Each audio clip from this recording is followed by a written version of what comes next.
In 2014, in the quiet town of Ridgewell, a 32-year-old electrician named Arthur Hale simply vanished.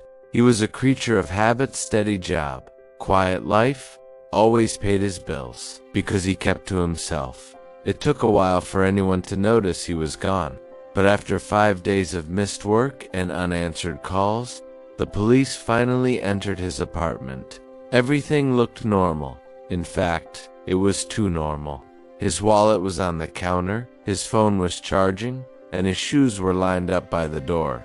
Dinner ingredients were half chopped as if he'd just stepped away for a second. There were no signs of a struggle or forced entry, but there was one thing that wasn't normal at all. In the back of his bedroom closet, behind a row of shirts, officers discovered a small wooden door. It wasn't on any building plans. The landlord swore it was never there before. When they opened it, they found a tiny, hidden room, no bigger than a closet, with a single wooden chair in the center. The walls were covered in long, desperate scratches, and on the floor, a cassette recorder lay with its tape still running. The forensics lab managed to recover the audio. As detectives played the tape, they heard the rustle of fabric, and then Arthur's shaky voice, "I don't know. I don't know how long I've been here. If someone finds this, you have to believe me." Arthur sounded terrified. "I didn't build this room," he said. "Someone else has been using it." "Before me?" A metallic scraping echoed in the background. Arthur whispered, "He comes at night. I hear him breathing through the walls." He explained that he'd found the door a week earlier. Curiosity got the better of him, and he opened it. The room was empty then, just dust. But the next morning, the chair was inside. He was confused but figured a previous tenant left it. The night after that, he heard knocking. From inside the room, he kept the door shut. But on the third night, something tapped on the wall right beside his bed, slow, deliberate. When he checked the hidden room again, the cassette recorder was sitting on the chair. He hadn't put it there. To prove he wasn't losing his mind, he started recording. "On the tape," he said, "he moves when I sleep. I hear his footsteps in the walls." Suddenly, a second voice whispered faintly on the tape, "Sit down." The detectives paused the recording. They played it again. It was definitely another voice, low male, and disturbingly close. But Arthur didn't seem to hear it on the recording.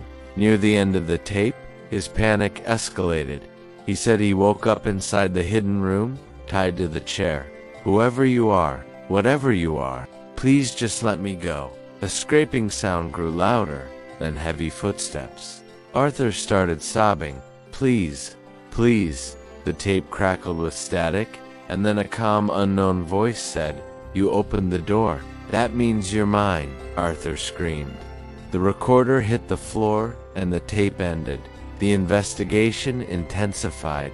A structural engineer discovered something horrifying. The hidden room wasn't on the blueprints, and the walls had been altered years ago. Even worse, they found narrow crawl spaces between the walls, just wide enough for a small person to move through. Fresh handprints and boot prints were found in the dust. Someone had been living inside the walls.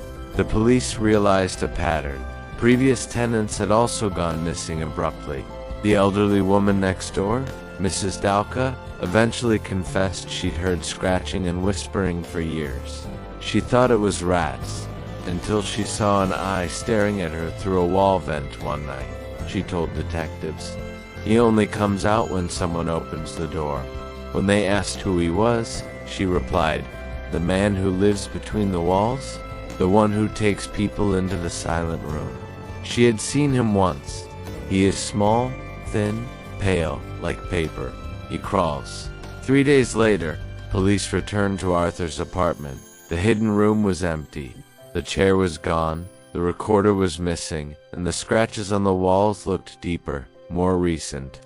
Down the hall, they found 2 sets of dusty footprints leading to the fire exit. One set was normal. The other was small and strangely shaped, with faint streaks on the walls, as if someone had crawled vertically.